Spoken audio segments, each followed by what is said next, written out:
연속 낭독. 중국 선교사 김만식 목사 수기 해란강의 어부.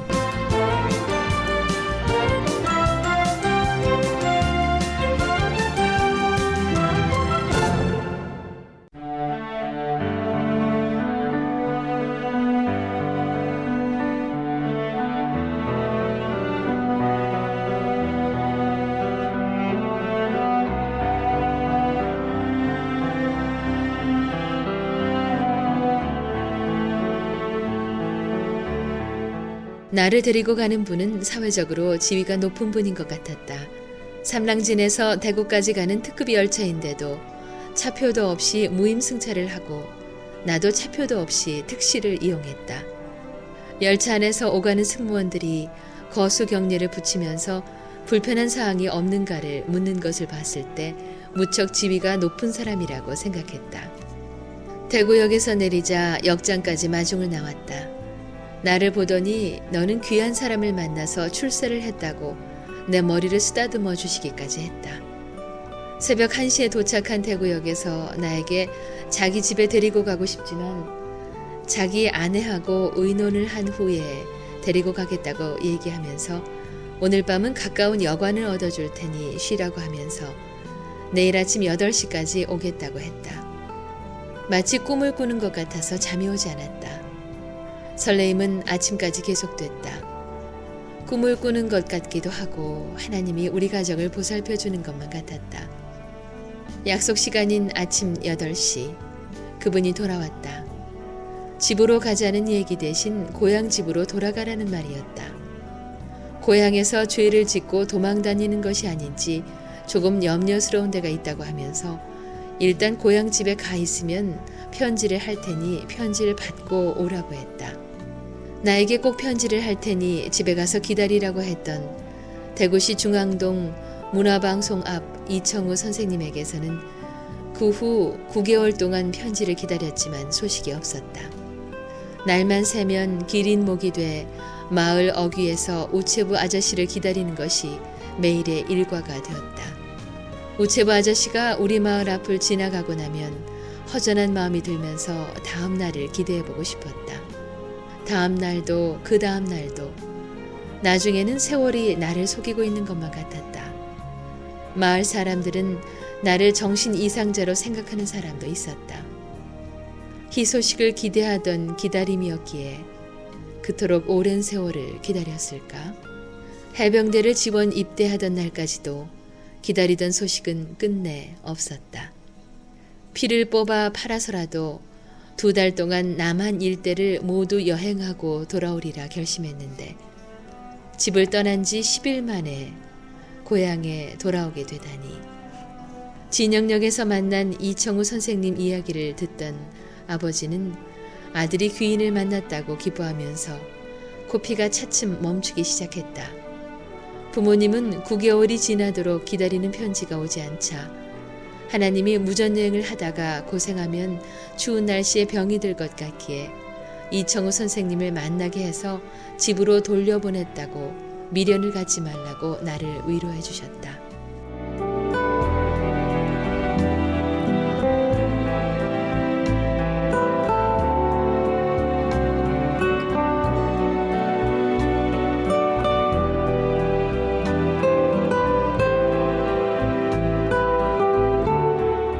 가정 형편의 어려움으로 월남 전쟁터를 가기 위해 지원한 해병대. 해병대 훈련은 나를 사나이 중에 사나이로 교육시켰다. 진해 앞바다가 보이는 경화동 훈련소에 입소한 후 10년의 세월은 내성적이던 내 성격과 눈빛까지도 바꿔 나를 성난 사냥개로 만들고 있었다. 그래서 해병대를 그 시절에는 개병대라고 불렀다. 그 시절 어쩌면 그 말이 더 어울렸던 해병대. 한 번 해병이면 영원한 해병이란 뜻을 제대하고 난 뒤에 알았다. 서울역에서 휴가 나온 해병대 1등병 3명과 수도 경비사 헌병 1개 소대와 싸움이 벌어진 것은 내가 제대하고 난 뒤였으니 세월이 조금 지났나 보다.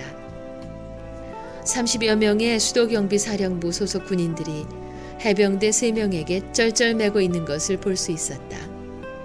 맥주병을 깨서 던지는 위력은 폭탄보다 훨씬 센 것 같았다. 해병 3명이 수세에 몰리지 않도록 지나가던 해병대를 제대한 택시 기사들이 주변 상점에서 빈 맥주병을 보급하는 것을 보면서 놀라지 않을 수가 없었다. 결국 그 싸움으로 서울역 광장이 마비가 됐고 남대문 경찰서 기동타격대가 동원돼 진압시킬 수 있었지만 영원한 해병의 단결의 힘이 이토록 저들을 강하게 만들어 놓을 줄 몰랐다. 싸움의 발단은 타군인 헌병이 해병대에게 휴가증을 보여달라고 요구한 것이 이유였다. 해병은 해병의 헌병만이 간섭하지 타 군인들이 간섭하지 말도록 요구했던 것이 싸움의 불씨였다. 결국 그 해병 병사들은 해병 헌병들이 데리고 가는 것을 보았다.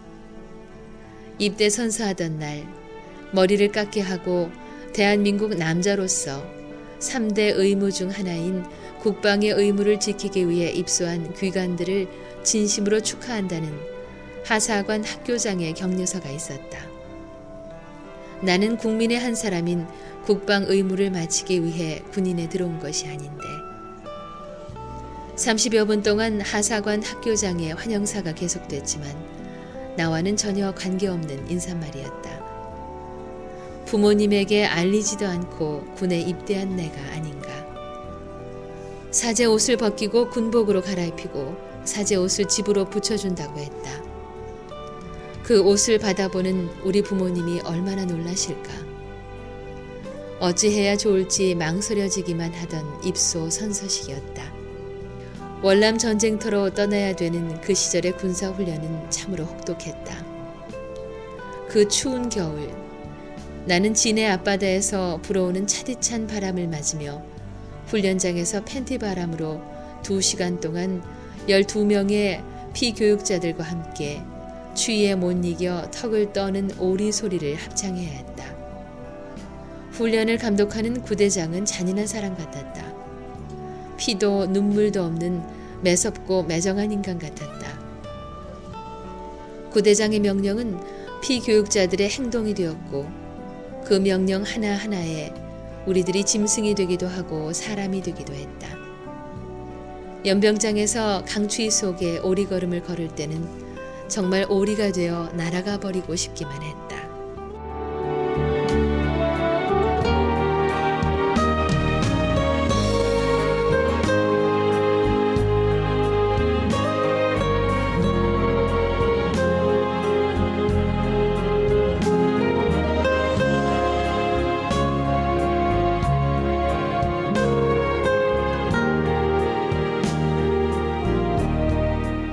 훈련소 생활 6개월. 나에게 잊지 못할 추억이라면 야간 사격을 하고 돌아와서 순검, 즉 잠자기 전 모든 분야를 점검받는 시간에 내 소총에서 실탄 한 발이 나온 사건이었다. 당직 구대장이 12명의 훈련 하우생 총을 일일이 확인하던 중에 내 총에서 실탄 한 발이 튀어나올 줄이야. 순검 시간은 얼마나 무서운 시간인가.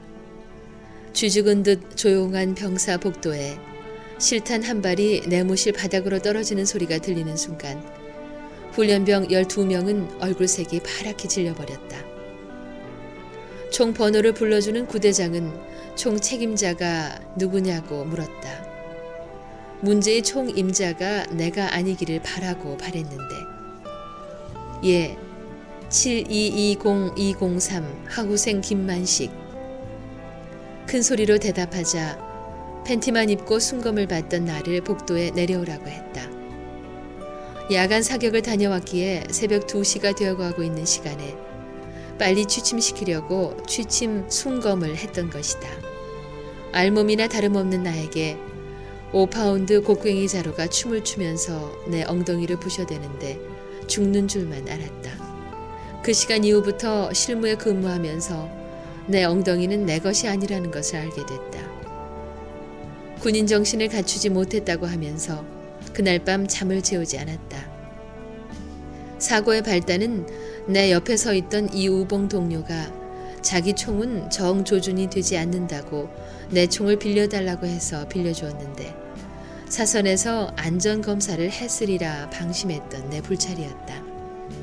훈련 생활 6개월은 나를 포함한 12명의 하우생들을 돼지처럼 개처럼 만들고 있었다.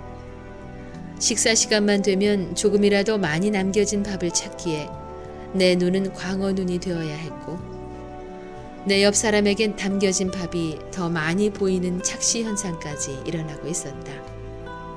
건빵 10봉지를 모포를 뒤집어 쓰고 혼자 먹다가 배가 부어올라 병원으로 긴급 호송되는 하우생도 있었고 빵을 구입해 아무도 모르게 먹으려고 변소에 들어가 씹어 삼키다가 목이 막혀 허우적거리는 하우생도 있었다. 어느 하우생, 즉 하사관이 임관되기 전 훈련생인 하우생은 심지어 짬뽕통까지 뒤져먹기도 했다. 배고픈 우리는 짐승이 되어야 했고 그렇게 잔인하게 훈련을 시켰다. 훈련 중 제일 고달픈 시간은 식사 시간이었다. 쇠토막이라도 입에 들어가면 소화시킬 수 있을 만큼 배고픔에 지쳐있는 훈련병들에게 그들에게 주어지는 것은 보리밥 한 그릇과 소금국 한 그릇이 전부지만 그 밥도 편하게 먹을 수 없도록 구대장의 구령이 붙여지곤 했다. 식탁을 바라보면서 마주 앉은 하우생들에게 식사 시작이라는 당직 구대장의 리듬에 맞춘 소리가 들리면 감사히 먹겠습니다 하는 통성 기도를 우리 전원 피교육자들은 외치고 먹어야 했다. 밥 한 숟갈이 들어가기도 전에 당직 구대장은 식사 끝 30초 전을 예령하는 것이다. 이제 30초 안에 밥 한 그릇과 국 한 그릇을 입안에 넣어서 삼켜야 되는데 나는 처음에는 3숟갈도 입안에 들어가지 못하고 미련을 둔 채 숟갈을 놓아야 했다.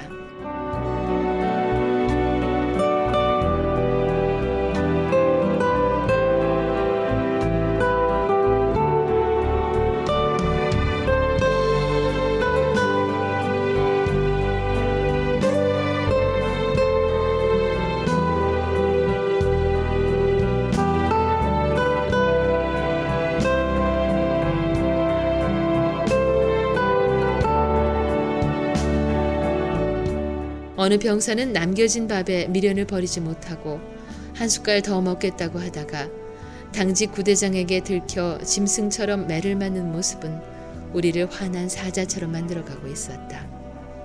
밥 한 그릇과 국 한 그릇을 20초 이내에 비워갈 때 우리 12명의 피교육자들은 기계처럼 움직이고 있다는 것을 피부로 느낄 수 있었다. 눈동자도 걸음걸이도 배고픔을 참는 인내심도 12명 모두 한 마음과 한 사람의 행동처럼 됐다. 그 모습은 기계 같았다. 훈련 생활 넉 달이 지나면서 해병의 의리라는 것이 우리 마음속에 스며들기 시작했고 건빵을 혼자 먹기 위해서 냄새나는 변소에 들어가 우물우물 삼키는 일도 없어졌다. 꿀꿀이 짬뽕통을 뒤지는 일도 없어졌고 배고픔을 견디지 못하는 동료들을 보면 서로 자기 밥을 남겨주려는 의리를 보이고 있었다. 피교육자들의 눈물나는 훈련을 지켜보며 우리를 교육시키고 있던 이은수 중대장은 입가에 미소를 띠고 있었다. 사회에서 제멋대로 살았던 정신들을 변화시킨다는 것이 그렇게 쉬운 일이 아니라는 것을 알 수 있었다. 틀 속에 넣어 6개월 동안 반죽했을 때 피교육자 12명이 한마음이 될 수 있었다는 것이 신기했다. 가끔 훈련을 받으면서 월남으로 죽으러 가는 것도 이렇게 힘이 든단 말인가 하는 원망을 할 때가 한두 번이 아니었다. 고향 마을에서 나는 새색시라는 별명의 이름을 얻었었다. 말이 없고 어른들 앞에만 가면 고개를 들지 못해서인지 교회에서나 마을에서 새색시라고 불러주었는데 매서운 해병 하사관 훈련 교육은 새색시를 사자로 만들어가고 있었다. 6개월의 훈련 과정을 마치고 하사관으로 임관되던 날 우리를 교육시켜 주었던 당직 구대장과 중대장, 대대장이 우리를 그렇게 짐승으로 만드는 훈련을 시킨 줄 알았는데 교육기지사령부 작전과에서 우리들의 교육을 통제 지휘하고 있었다는 것을 알 수 있었다. 훈련을 마치면 즉시 월남 전쟁터로 떠나야 되는 상황이기에 그 어느 때보다 훈련을 강화시켰다는 대대장의 얘기였다. 돌이켜보면 매서운 훈련 과정이 없었다면 나는 월남 전쟁터에서 돌아오지 못했으리라. 한 방울의 피와 땀을 더 흘리면서 교육을 받은 병사들이었기에 한 방울의 피와 땀을 더 흘리면서 교육을 받은 병사들이었기에 희생을 줄였을지도 모르겠다. 진해 경화역에서 12명의 하사관으로 임관된 우리 동기들이 각각 실무지역으로 배치받아 떠나는 날은 역전 광장이 울음바다가 됐다. 사나이 우는 마음을 그 누가 알랴. 바람에 휘날리는 갈대의 순정. 갈대의 순정을 누가 부르자고 하지도 않았는데 먼저 병사를 싣고 떠나가는 열차를 바라보면서 누군가에 의해서 선창된 노래는 진해의 역사를 울음바다로 만들고 있었다. 귀신 잡는 해병대 건아들이여, 조국을 위해 목숨을 바칠 수 있는 자들이여, 앞날의 건투를 비노라. 기적 소리와 함께 먼저 떠나가는 우리 동료들이 손을 흔들면서 구호처럼 외치며 멀어져가는 모습을 바라보면서 저들이 월남 전쟁을 다녀오면 몇 명이나 살아서 돌아올까라는 불길한 생각이 스쳐 지나갔다.